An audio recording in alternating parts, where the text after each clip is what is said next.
हाँ दोस्तों, मैं हूँ वंदना भारती और आप देख रहे हैं कमोडिटी इनसाइट्स विद वंदना भारती। काफ़ी ज़्यादा क्वेरी आई थी कि कैस्टर में मैं एक शॉर्ट वीडियो बनाऊं।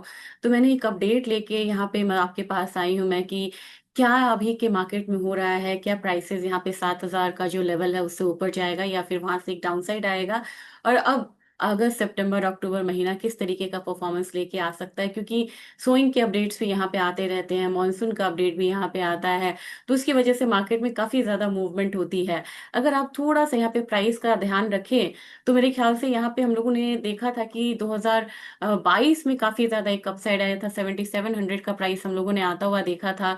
उसके बाद जो 23 वाला साल था, क्योंकि यहाँ पे सोइंग काफी ज्यादा हुई थी एक अच्छे प्राइस मिलने के बाद, लेकिन जब 23 आया, 23 का मई आया, तो वहां पे हम लोगों ने मेजर फॉल आता हुआ देखा और प्राइसेस एक बार 7700 से 5300 के करीब आ गया। तो 5300 का वो भाव था।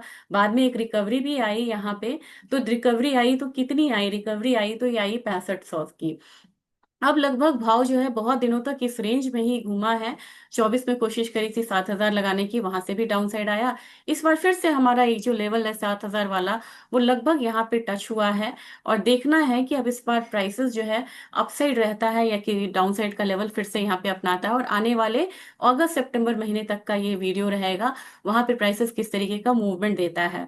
तो 4 महीने हम लोगों ने लगभग, अगर मान लिया जाए 4 महीने हम लोगों ने यहाँ पे एक डाउनसाइड, 4 महीने क्या मतलब, पिछले 4 हफ्ते से हम लोगों ने एक डाउनसाइड आता हुआ देखा है। और जुलाई का महीना कमजोर था इसके लिए, लेकिन अगस्त में अब एक अपसाइड जो है वो बन रहा है। तो एक छोटा सा प्रेजेंटेशन मैंने यहाँ पे रखा है, जिसको शेयर करके हम जानेंगे कि कैस्टर में किस तरीके की जो मूव है वो देखी जा सकती है। और ये वीडियो मैं आपसे शेयर करना चाह रही हूँ, होप सो आपको ये विजिबल होगा। मेरे ख्याल से ये विजिबल होना चाहिए।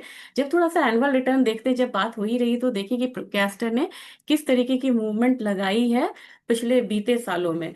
तो आप देखेंगे 2005 में 9% डाउन था। फिर यहाँ से 6 से लेके 10 काफी बढ़िया समय था, जब यहाँ पे हर साल इसने एक अपसाइड आता हुआ देखा था प्राइसेस में। फिर अगर उसके बाद 2 साल यहाँ पे गिरावट आई, फिर आपको लगातार आप देखेंगे 2 साल गिरावट है, 2 साल अपसाइड है, फिर 2 साल गिरावट है, 2 साल अपसाइड है, एक सेट, एक बार 20% का फॉल आया 19 में। तो फिर 3 साल यहाँ पे बढ़ना शुरू हुआ, और जब 22 के बाद जो फॉल आया था वो काफी स्टीप फॉल था, और वहां पे 23 और 24 में हम लोगों ने गिरावट आता हुआ देखा। तो वही गिरावट वाला दौर जो है वो जारी है। और क्योंकि हम एक्सपोर्ट कैस्टर के सबसे बड़े प्रोड्यूसर हैं, तो किस तरीके से यहाँ पे एक्सपोर्ट, मतलब हम कहाँ कहाँ करते हैं, ये काफी इंपॉर्टेंट है। हम चाइना में एक्सपोर्ट करते हैं, नीदरलैंड करते हैं, यूएस से अभी टैरिफ वॉर का काफी परेशानी चल रही है। तो ये जब तक चाइना से बहुत ज्यादा हमारा देखते हैं, इतना बड़ा परसेंटेज जो है 50% हम चाइना से करते हैं, उससे ज्यादा एक्सपोर्ट करते हैं, तो वहां से जब तक डिमांड नहीं आती तब तक बहुत ज्यादा मूव जो है कैस्टर प्राइसेस में नहीं देखने को मिलता है। ओवरऑल हम लोगों ने ये डेटा लिया था, तो इस डेटा में अगर आप देखेंगे तो चाइना से तो बढ़ा था। अप्रैल जनवरी ये वाला 24 का डेटा है, 25 का डेटा नहीं है। वहां से बढ़त हुई, नीदरलैंड से हमारा कम हुआ एक्सपोर्ट, फिर यूएसए से बढ़ा है, फिर फ्रांस से हमारा कम हुआ है। तो लगभग जो मेजर चाइना हमारा इंपोर्ट करता है वहां तो हमारा बढ़ा है, सिंगापुर कोरिया भी बढ़ा है, रशिया से भी हमारा इंपोर्ट काफी बढ़िया है। तो एक्सपोर्ट्स हमारा बढ़ रहा है, इसमें हमारी चिंता वाली बात नहीं है। चिंता वाली बात यह है कि हमारा इस बार एरिया ऑफ प्रोडक्शन पिछले बार थोड़ा सा कम हुआ था।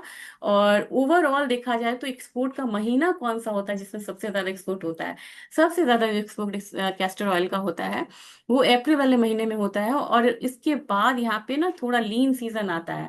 और फिर एक्सपोर्ट बढ़ता कब है, ये बढ़ता है जुलाई अगस्त वाले सीजन में, ये बढ़ना शुरू होता है। तो अब हम उसी सीजन में है जब यहाँ पे एक्सपोर्ट जो है फिर से बढ़ने की जो गुंजाइश है वो यहाँ पे लग रही है। अब क्या क्या कारण है जो कि अभी के मार्केट को बहुत ज्यादा इम्पैक्ट डाल रहा है।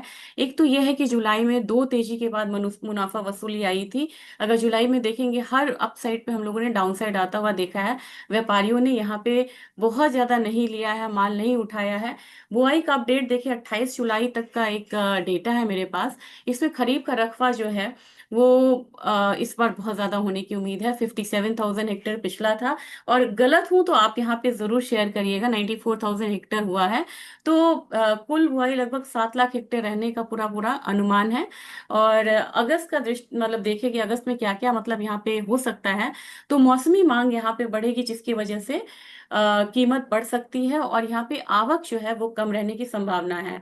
अब मांग क्यों बढ़ेगा? अगस्त और सितंबर के महीने में सबसे ज्यादा यहाँ पे क्रशिंग होने की यहाँ पे अनुमान है, और क्रशिंग का जो अनुमान है उसकी वजह से मुझे लग रहा है कि डिमांड साइड जो है वो बढ़ेगा, जबकि आवक यहाँ पे कम है। अब जनवरी से जून तक का अगर हम कैस्टर ऑयल का निर्यात देखें तो वो थोड़ा सा यहाँ पे कम रहा है as compared to last year. लेकिन ये मुझे लग रहा है कि अभी अब निर्यात जो बढ़ना शुरू हुआ है वो कवर अप कर लेता है, तो प्राइसेस जो है वो थोड़ा सा अपसाइड जाने की उम्मीद रखते हैं। तो अब सीधा सीधा यहाँ पे चलेंगे कि हमारा अपसाइड में क्या अनुमान लग रहा है और सीजनैलिटी क्या बोलती है। तो कैस्टर सीड का अराइवल आप देखेंगे पीक हो जाता है अप्रैल मई में, और फिर यहाँ से डाउनफॉल आना शुरू होता है, तो डाउनफॉल ही रहता है पूरे उसमें। बगल में आप अगर देखेंगे तो बगल में आपको है बड़ा अच्छा ये दोनों चार्ट है, मैंने एक साथ इसलिए रखा है ताकि आप कंपैरिजन कर पाए। जनवरी से लेके यहाँ पे अप्रैल तक जो आपका अराइवल है वो बढ़ता है। जनवरी से लेके अप्रैल मई तक आपका जो प्राइस है वो घटता है।